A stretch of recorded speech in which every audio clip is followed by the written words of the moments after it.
3, 2, 1. Barangay LS Songbook. Hashtag SB. Kasakay. Kasakay. Kasakay. Paano? Kay. Basta ganyan ka barangay. Kasakay. Ano ba ito? Kwentong rider ba ito? Kwentong pasahero? Kwentong commuter?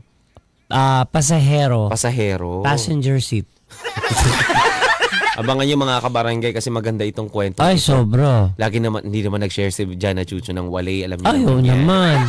Based on ano yan? True to life story. Ano mang horror story lang, no? Based on true. To life story. Based in true events. Yes, yan. Ang bibida sa kwento natin today ay ang magshotang sina Nimpa at Carlo. Si Nimpa at si Carlo. Magshota. Wala na silang dalawa lang ang bida.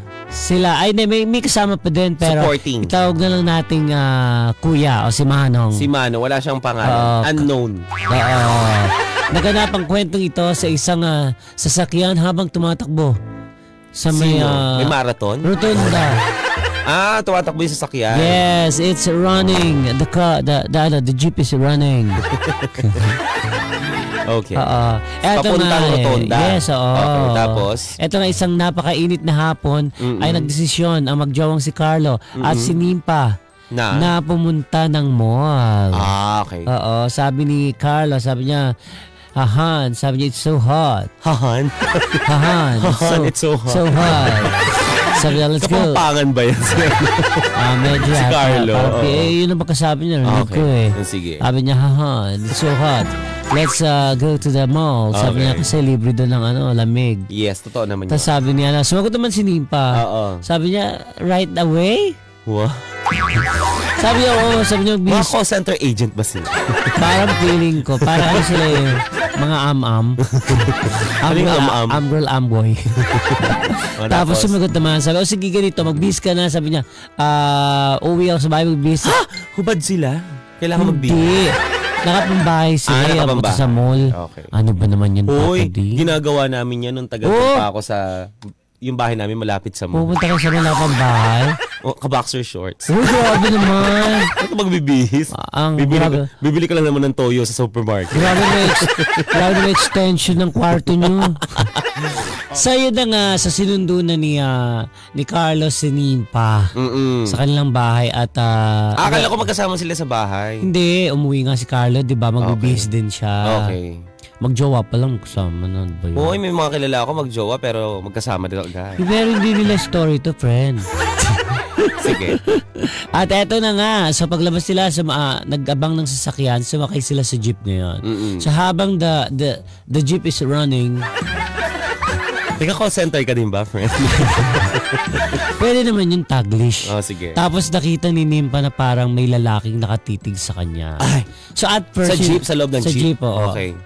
At first, hindi niya pinansin. Sabi niya baka coincidence. Napatingin lang. Huwag naman tayong asyumera. Hindi ka naman masyadong maganda ni Nimpa. Ako din naman. So yun nga sabi ko sa kanya stop. Look and listen. Tapos gayon, ito nang papading. So sabi niya, ano ba naman ito? Sabi niya, sige that man. Tapos mamaya nakita, nakatingin ulit. Ay! And this time, parang nakatitig, pangising-ngisi. Parang may intention talaga. Alam mo yung parang ngising aso yung gano'n. Paano yun? Pakita mo sa sa live. Natitig sa kanya. Parang buwang. Parang gano'n nga. Grabe naman, pinatry mo sa akin, tapos buwang. Grabe yun. Tapos nagsumbong siya. Kanino? Kay Carlo. Sa jowa niya. Katabi niya si Carlo. Ayun na, sabi ni Nimpa, sabi niya, Han, look at that guy, sabi niya, tinititigan ako, pupungay-pungay pa. Sabi niya, ang talas-talas. Paano sinabi? Look at that guy, Alam mo ko ako si Carlo? Ano? Sisipain ko palabas ng jeep. Napaka-arte. Masarap sikuhin. Hindi ba pwedeng sweet lang? Hindi sweet yung naka-artehan yung. Sino? Maubos yung oras. Go. Ayun nga, so nagsumbong siya. Sabi niya, sabi lang the guy, sabi nakititig. Sabi niya, parang sama ng tingin sa akin. Papungay-pungay pa ng mata. Tapos sabi ni Carl, asan?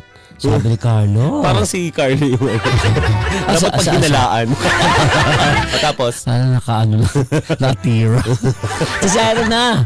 So pagtingin ni Carlo, nakita niya nga nakatitig nga doon sa ano niya. Sa kajowa niya. Sa jowa niya. Ay, sabi niya, ano ito? Oo. So pasimple lang siya. Kuya, sabi niya, jowa ko to, ba't nakatingin ka? Pangsingisi ka pa. Deadma si kuya. Deadma. Nakatitig pa rin siya kanina pa. Nakatitig. Ngumiti pa lalo. Ay, nainis si Carlo. Ano ginawa ni Carlo? Ay, kuya, ganyan ka. So, ang ginawa niya, nilapitan niya na. Ayan na. Nilapitan niya, tapos kinalabit niya. Ano sabi niya? Sabi niya, kinalabit. Tapos nagulat si kuya. Sabi sa kuya, sabi niya, kanina ka pa, sabi niya, nakakabastos ka na. Kabastos? Nakakabastos ka na, kuya, sabi niya. Tinititigan mo pang ising-isi ka pa. Nagkamot ng ulo si kuya. Bakit? Sabi niya, puyat lang po ako. Natutulog po ako. Pag natutulog po ako, ikalahati na ako gising. Tapos, pag ising-isi, kasi nananaginip, nasa club daw siya. Ano ba yan? Ganun ba? Ikaw naman kasi nimpa. Sumera ka kasi, hindi ka naman maganda. Nirultok siya ni Carlo. Kung nimba, tumigil-tigil ka nga, hindi ka naman kakinisa. Feeling mo lahat na lang nakatitig sa'yo. Para kayo kilala namin ako na. Maldita ka. Muwi ka na nga, hindi na tayo tutuloy sa mo.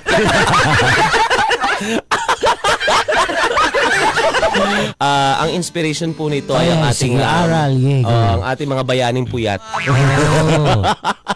Bayaning puyat dahil inuumaga po sa gimikan. Tsaka huwag mamihasang matulog ng bukas sa mata. Ang hirap naman kasing pigilin nun, friend, kasi kapag ka medyo hindi regular yung size ng eyes mo, nangyayari talaga. Pag extra bigger than the usual. Hindi may iwasan talaga na pag natutulog ang person na ganyan. So anong dapat niya gawin, Doc? Tanong natin kay Ma'am Connie. At sa mga kaibigan niyang doktor. Pinoy MD. Ay nako, ayun. Yun na yun! Barangay LS 97.1 Forever Number 1